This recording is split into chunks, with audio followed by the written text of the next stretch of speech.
can't figure it out what's going on here. What's keeping me from reaching my goal, although I put everything that I have into it? Am I just doomed to failure for the rest of my life? And he's falling into the depths of depression because of these circumstances, because of this experience. One of the things you gotta understand, my friend, is that you're supposed to fail. You're supposed to fucking fail, because failure is the stepping stone to success. It's not just cliche. You know, that sounds fucking nice. You put it on a Hallmark card, right? Failure is the stepping stone to success. Fuck that poetic shit. You need the logical reason why. Because failure is an experience that lends to wisdom that ultimately makes you a stronger version of yourself. Right now you want to play basketball. Well, it's not in the cards for you. But you know what you discovered? How to be committed, how to be disciplined, how to deny the self so that you can move forward in the direction of your dreams. You've won in that regard. The failure is just a signpost that you're going in the wrong direction. Do you understand? You are discovering something about yourself, and you're exercising your character every time you get up and try something, move in the direction of something, even if you don't get the fucking thing. It's not about the thing. It's not about making the basketball team. It's not about making $1 million. It's about what you learn along the way, who you become along the way. It's that fucking journey, and you're on the journey, and guess what? The journey's hard. The journey is riddled with failure, and that's why most people don't do it. Most people aren't willing to get on that journey because they're afraid to fail. You, my friend, have failed. Congratulations. It's the greatest thing that ever happened to you, because it shows that you're alive, it shows that you did something, and it shows that you're growing stronger. Now go and fucking fail again, bro. I hope you guys that watch these videos, I hope you go and fail 1,000 fucking times. Keep going and out there and failing. You know what that means? Every time you fail, it means to me that you're doing something. Go out there and fucking fail.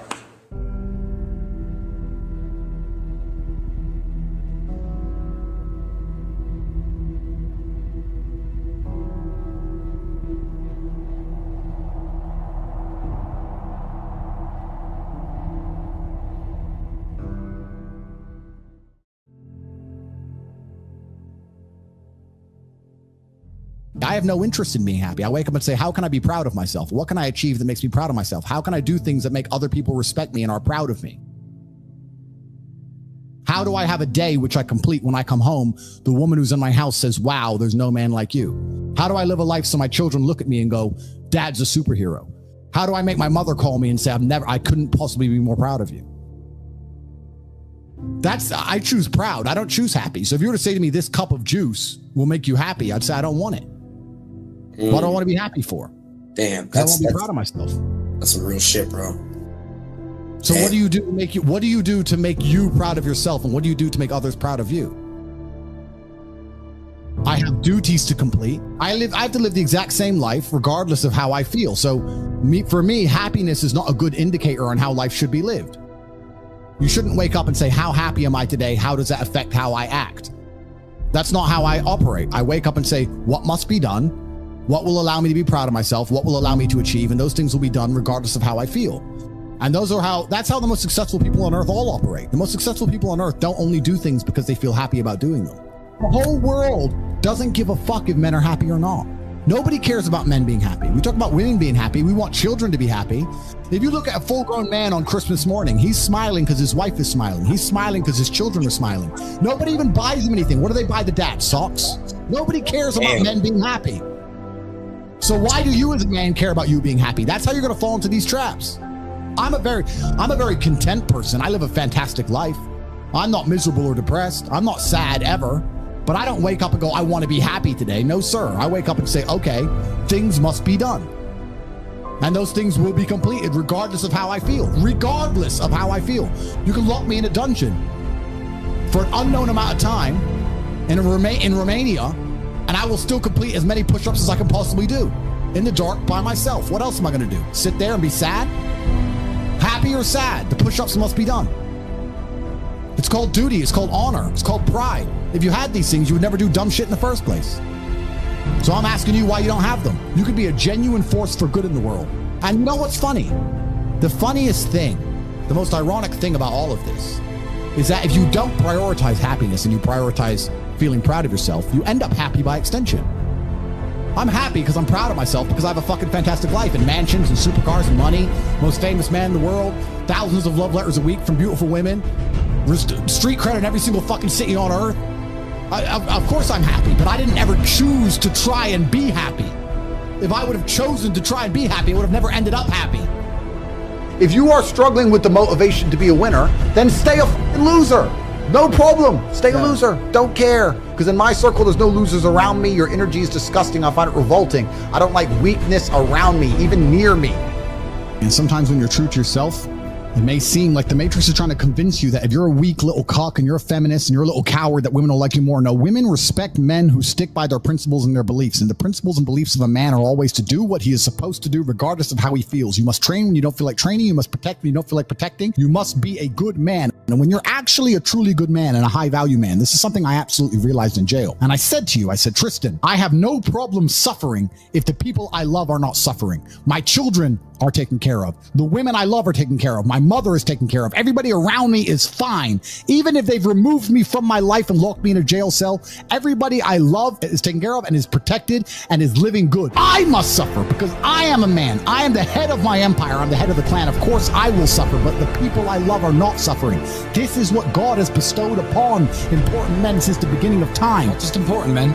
All men. The men in the Titanic as the boat was going down, about to be sucked into the icy cold water, some of the last thoughts in those men's head, I know, was at least I saw my daughter and my wife get on that boat. Absolutely. I'm happy to plunge into this ice cold water because there they are, on that boat, away from danger. Everyone we love and everyone in the world who we care about was taken care of. And I said, Andrew, would you rather us both be at liberty, but someone else in our life suffer?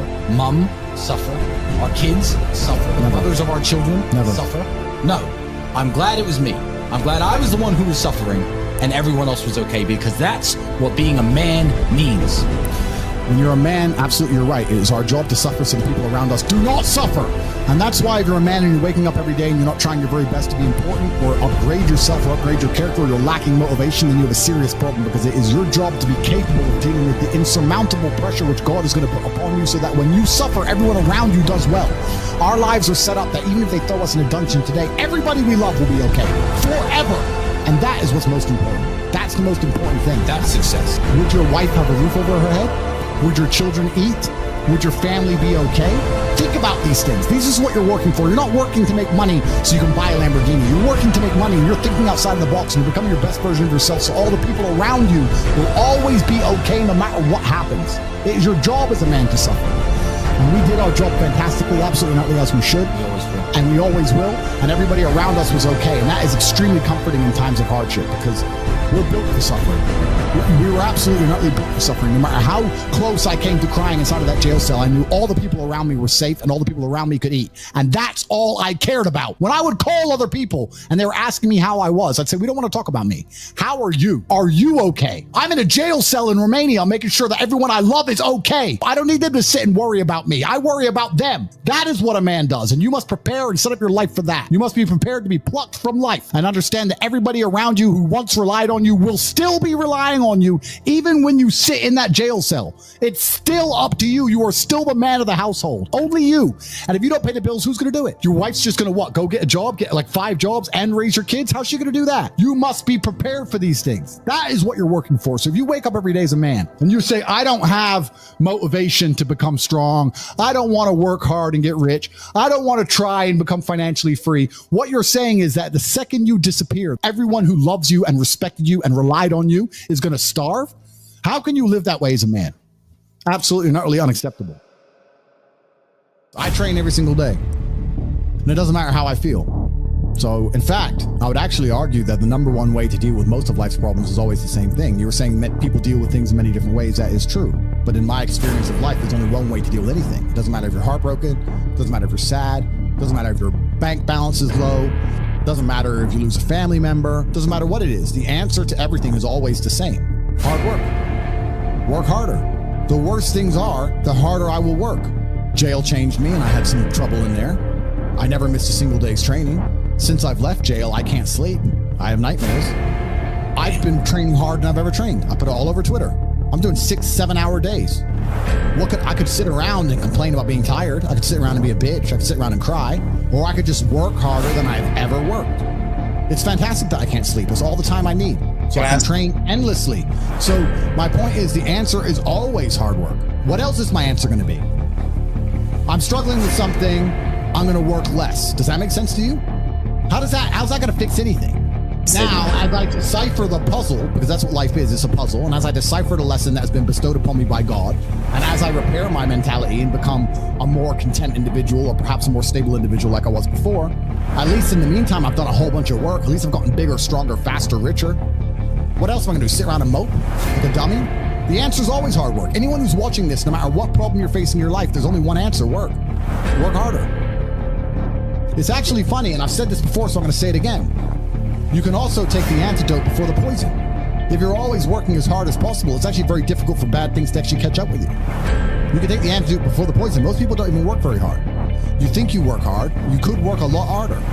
Hard work's always the answer, my friend. So there's a lot of people who are chasing the familiar feeling, and that familiar feeling can be extremely destructive. And you know what I would say is the most destructive feeling to be obsessed with trying to obtain?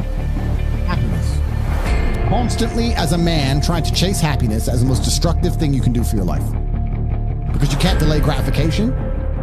You can't do anything which is particularly difficult. And the only thing that's going to make you happy quick is cheap happiness. Cheap and easy. Booze, cake, drugs, dumb shit. Real happiness, real contentment and pride takes a long time to build. You have to be able to be unhappy to have a greater reward at the end.